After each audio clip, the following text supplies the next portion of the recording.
नमस्कार, इन खबर में आपका स्वागत है। किसान आंदोलन से संबंधित जो पर्यावरण कार्यकर्ता हैं ग्रेटा थनबर्ग, स्वीडन की रहने वाली, उन्होंने जो टूल किट शेयर किया था उसके बाद दिल्ली पुलिस ने एक एफआईआर की थी। अब साइबर सेल ने बेंगलुरु से दिशा रवि की गिरफ्तारी की है। दिशा रवि कौन है, इनका अपराध क्या है? दरअसल दिशा रवि जो है बेंगलुरु से ही ताल्लुक़ रखती है। इनके पिता जो है मैसूर में ट्रेनिंग देते हैं एथलीट्स की, और माँ जो है वो हाउसवाइफ है। ये एक संगठन चलाती है Friday for future. Friday for future जो है पर्यावरण से जुड़ी हुई संस्था है, जिसमें कि स्टूडेंट्स जो है एक दिन स्पेयर करते हैं और उस दिन जो है वो लोगों का ध्यान आकर्षित करने के लिए प्रदर्शन वगैरह करते हैं। आपको याद दिला दें कि 2018 में स्वीडन की रहने वाली जो थनबर्ग हैं, उन्होंने यही जब प्रदर्शन किया था तब अचानक वो सुर्खियों में आ गई थी। और आपको वो डायलॉग भी याद होगा कि आपकी ये हिम्मत कैसे हुई करने की, जिसको लेकर के खासा दुनिया भर में चर्चा हुई।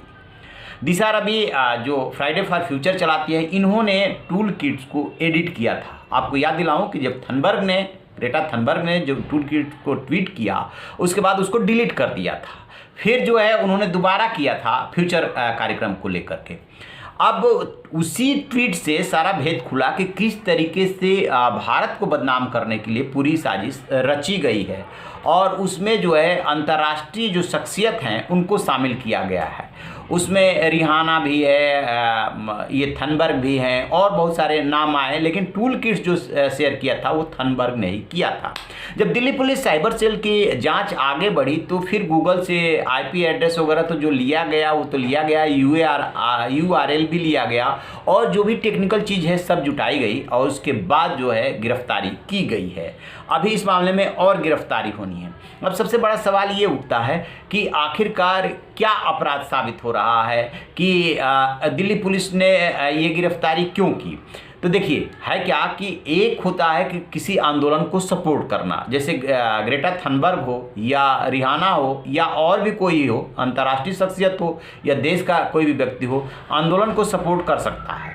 लेकिन जब उसमें ये साजिश आने लगे कि देश को बदनाम करने के लिए, और उसमें जो चीज़ें डाली गई थी प्रधानमंत्री या सरकार को लेकर के, और जो बातें की जा रही थी, जब ये साबित होता है तो माना जाता है कि आप साजिशन ऐसा कर रहे हैं। ट्विटर से भी सरकार की लड़ाई चली, और अभी ट्विटर ने एक्शन भी लिया है, लेकिन भारत सरकार उससे सेटिस्फाइड नहीं है, क्योंकि जो जिनोसाइड वो हैशटैग को ट्रेंड कराया जा रहा था, उस पर भारत सरकार को आपत्ति थी। ट्विटर की वैसे भी पॉलिसी ये है कि आप हिंसा को बढ़ावा नहीं देंगे। कैपिटल हिल के मामले में उन्होंने यही कह करके एक्शन लिया था। आपको याद होगा तत्कालीन राष्ट्रपति डोनाल्ड ट्रंप का ट्विटर अकाउंट उन्होंने पहले सस्पेंड किया, उसके बाद जो है उसको डिलीट भी कर दिया था।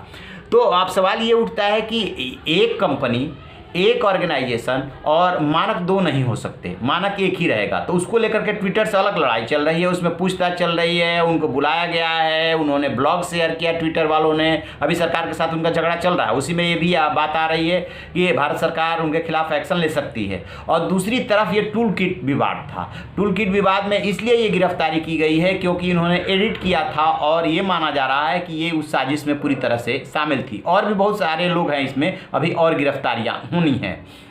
अब बात ये आती है कि किसान आंदोलन से इसको कैसे जोड़ा जाए और क्या फ़ायदा होने वाला है। तो होता क्या है कि आपने देखा होगा कि एक वर्ग किसान आंदोलन में बहुत बढ़ चढ़ करके ये मुद्दा उठा रहा था कि कनाडा सपोर्ट कर रहा है, ब्रिटेन सपोर्ट कर रहा है, और बहुत दुनिया भर से सपोर्ट मिल रहा है इसको लेकर के। एक सामान्य सपोर्ट मिलना, सहानुभूति जताना अलग बात है, और पूरे साजिश और प्लानिंग के तहत ये सब करना ये एकदम दूसरी बात हो जाती है। ये बात अलग है कि कनाडा के प्रधानमंत्री जस्टिन ट्रूडो ने भी बाद में भारत सरकार से अच्छे संबंध बनाए और कोरोना से निपटने में वैक्सीन मांगी वगैरह वगैरह। भारतीय प्रधानमंत्री नरेंद्र मोदी से बात की, सबसे पहले वही समर्थन करने वाले थे।